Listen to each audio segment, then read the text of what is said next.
You ever notice how the craziest things always start on the most boring evenings? I mean, I had just rolled home from work, the kind of day where your shirt sticks to your back, and your only plan is to melt into the couch, maybe watch a little TV, maybe just stare out the window. Just peace and quiet, right? But peace doesn't stand a chance on Maple Street.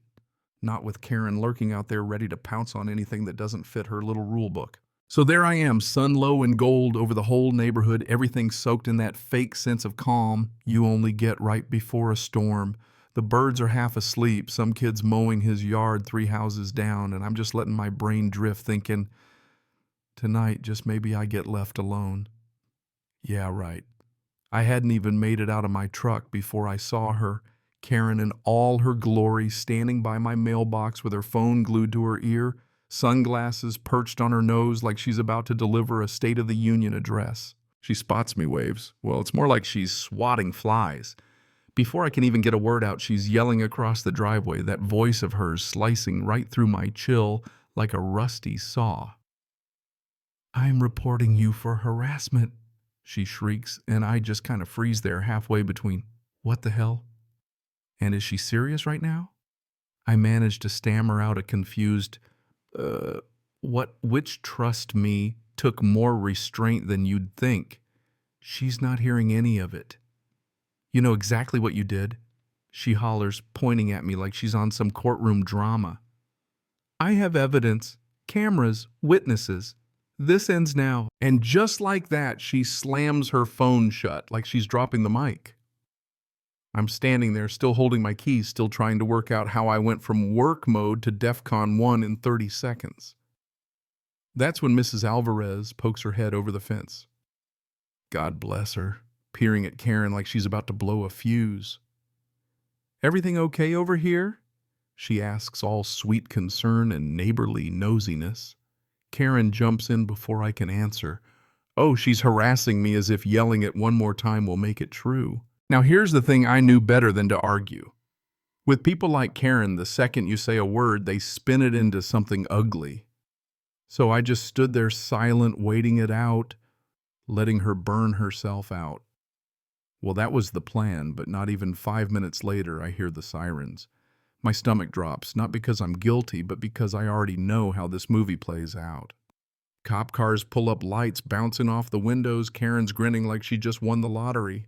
I do what anyone with half a brain and a Karen neighbor would do. I look straight at my security camera. I know what it's caught. The cops step out, all business boots crunching on my gravel, the tension so thick you could butter toast with it. Karen sees them, and man, she launches into full Oscar mode, arms waving, hair flying. This man has been harassing me for weeks. "Cameras, officer, check the cameras." Her story's falling apart as fast as she can throw it together, but she's still going, voice climbing higher with every word. I just raise my hands. Keep it calm. "Officer, I think it's all on video," I say, nice and easy.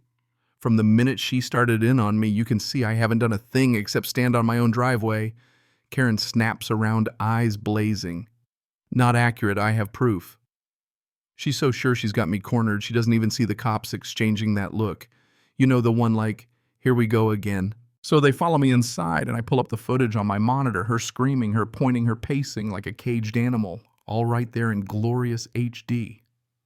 The officers watch in silence, flipping through different angles, and I see Karen's face just drain.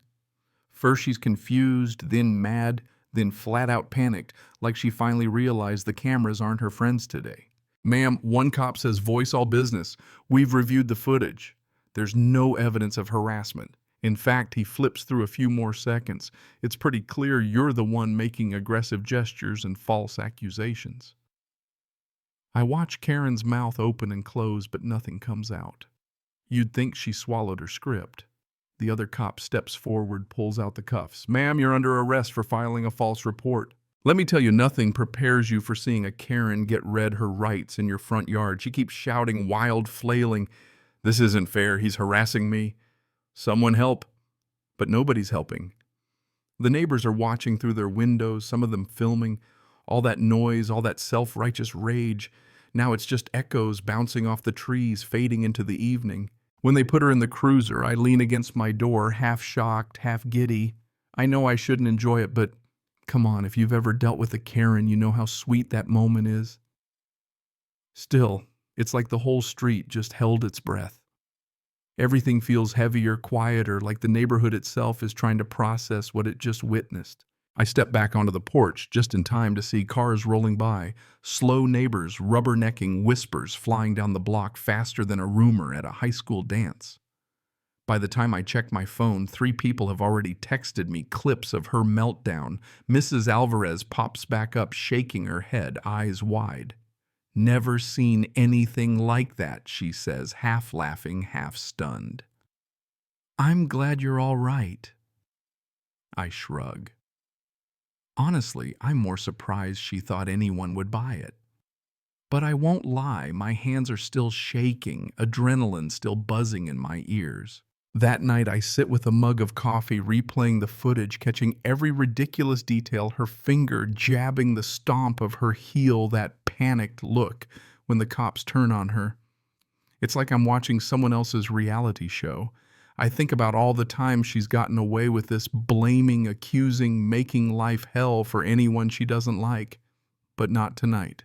Next morning, my inbox is full of HOA emails, subject lines like "incident on Maple Street" and "neighborhood conduct reminder," as if they're hoping nobody noticed the real problem. I ignore them. I know better than to argue with busybodies over email. Let the tape do the talking. Let people gossip. I can feel the tension, though, neighbors eyeing me over their fences, the mailman taking an extra beat at my box, everyone buzzing but nobody saying a word to my face. And Karen, well, she's gone, but her legend lingers. Her car's still at the station.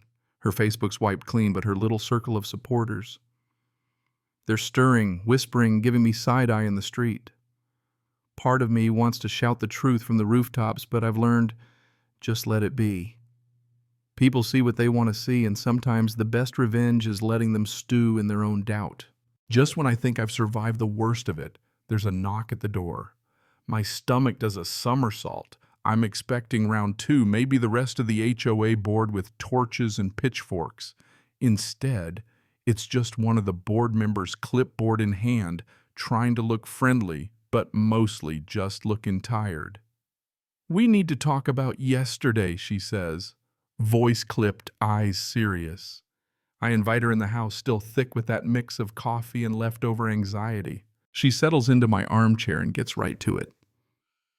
"The board's seen the video," she says, flipping through her notes. "We owe you an apology." I nearly choke on my coffee.